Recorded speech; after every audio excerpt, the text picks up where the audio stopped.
overall anyway. That being said, you do now have a little bit of an interesting situation where SoloKill and Nayu are going to want to go jumping into the backline, whereas Doinby and Leave, they're kind of in this game, and Satab has that push on the Yone that brings a lot more sustained damage to these early neutral takes. It's going to be TT picking up the first dragon before Grubs are even in the realm of spawning, 2.5 minutes out.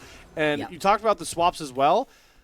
Like Hoya keeping his 1v1, range Gnar is so annoying for melees to deal with. So in this matchup right here, it's pretty rough, honestly, to be playing into this Gnar because you could just get poked out so easily. You get outranged, and then as soon as the Mega Gnar comes through, you don't actually just beat out the Mega Gnar. Oh, Aki, the worst for brush to face check. Luckily, he has his ult available. The Fate Seal does land onto Doinby. Good flash from Nayo. And Satab can't get himself back out. Feather does pop the go, so looking to chase down these ultimate members of NIP. The terrible headbutt pulverized gets Nayo caught, and the Realm Warp won't even get Doinby out. Bail out, hell no. Double kill to 1xN. Next 5 minutes. Yeah, you take that one every single day of the week. The fact that you don't have the Glacial Prison going to be significantly less impactful. You've also now got 1xM rejoining with that Kraken Slayer in inventory, so he's going to be in a very strong spot, and that's even before he's been able to complete that cull. He's got that extra injection of cash coming in soon as well. Teleport going to be coming in. This is a Feather teleport to join the fight.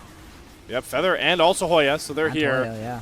TT are making a statement. They're saying, we are playing for dragons, and Nayo cannot get the steal. Fate Seal does get on the back line here from Satab, but he gets stunned up. He's going to have to jump back. Luckily, Niket is able to survive. SoloKill grabs Satab, though, into an own 1v1 and makes him pay for his transgressions. Dragon at a moment. Post-plates dropping until late game has been when NIP have been much better on the map here. It's going to be not going to take enough damage. I thought he wasn't, but man, where did that sauce come out from Aki?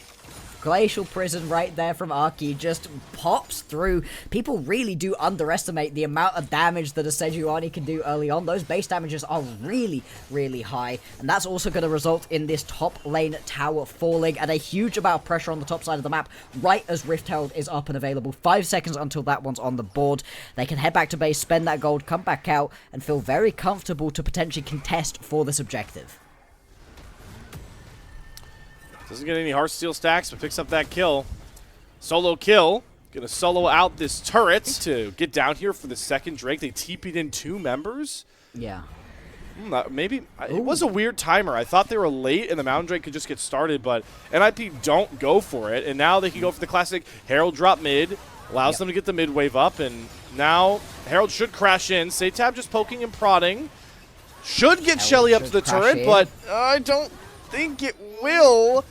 Backside of the fight, though, here. Look at SoloKill. Oh, he pulls Satab back towards Nayo. Cancels the Fate Seal with the Cassante ultimate. Great understanding of the kit there from SoloKill. Wow, that's a disaster of a macro play right there from ThunderTalk. They go get the Herald so that they can do the Herald crashes into mid lane play that we've seen a million times before, but they don't push the wave anywhere near far enough forward. Satab steps up in a silly spot and gets taken out, and that's going to result in the Drake going over as well, but they are so scared to actually use them, try to push the pace of the game on, and I think in this game it's fine for NIP, but it's kind of egregious here for ThunderTalk. They have to try make this work. You've given 1xN one of these earlier game champions. You had the option of giving him a super late game scaler, and you didn't. Now they're at least going to start up this Atakan. Nayo is in the area though, and Lee Sin good for steals. Realm Warp. Doinby's going to get both the scaling carries in here. Feather going to knock the Lee Sin out, but Nayo goes in and steals the Atakan. Fate sealed on the SoloKill. The Cassante will go down, but you'll take that trade any day of the week. The Nayo Lee Sin does not disappoint. And IP, they will have to sack this Mountain Drake. They are 5 versus 4 for the time being. Satab can teleport his way back in. You see how dark the pit is.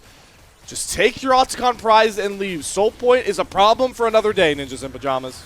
Yeah, the fact that that one's stolen away is huge for himself so far. And getting that pick would have been nice. Big pressure right now from NIP into the mid lane. Nayo sat over the wall as well. They could potentially go for an engage once this tower falls. Tower's down. Hoya, what's two of them for them? Yeah, and it's the meta for them on 1xN.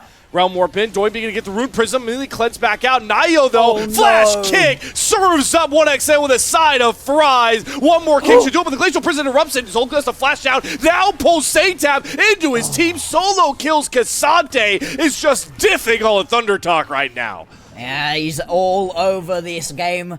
And NIP, they find that snap engage. It was a misposition from 1xN, a rare misposition, but he stepped a little bit too far forwards. That's going to be the Baron unlocked right now. Nothing that you can do. Yes, Aki is alive. But without the Glacial Prison and without any friends, it's going to be impossible for them to be able to take this one away. It should be traded back for a top lane tier 2 tower right here. At least Hoya is going to be able to grab this, and this is going to be one less wave that you really have in a position to push through. That's something, but it's not a lot right here. That's a real rough fight for Thunder Talk. Oh, Blockster, I used to pray for times like this, man. NIP take a Baron down 15 seconds after it spawns. Hell yeah. They've learned. We're learning in Nirvana, everybody. All out to pull him further away from his tower, allowing for that kill to come through.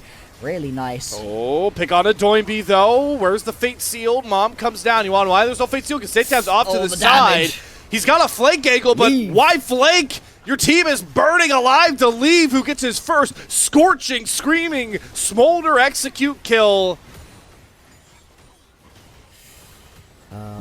It's happened again. It's happened again, Slayer, where Leave gets a pretty free lane, is able to just chill. Deathless so far on this Smolder, and hit 225 stacks quite a while ago, is now at the point with 3 items where he is just running through people around the pin.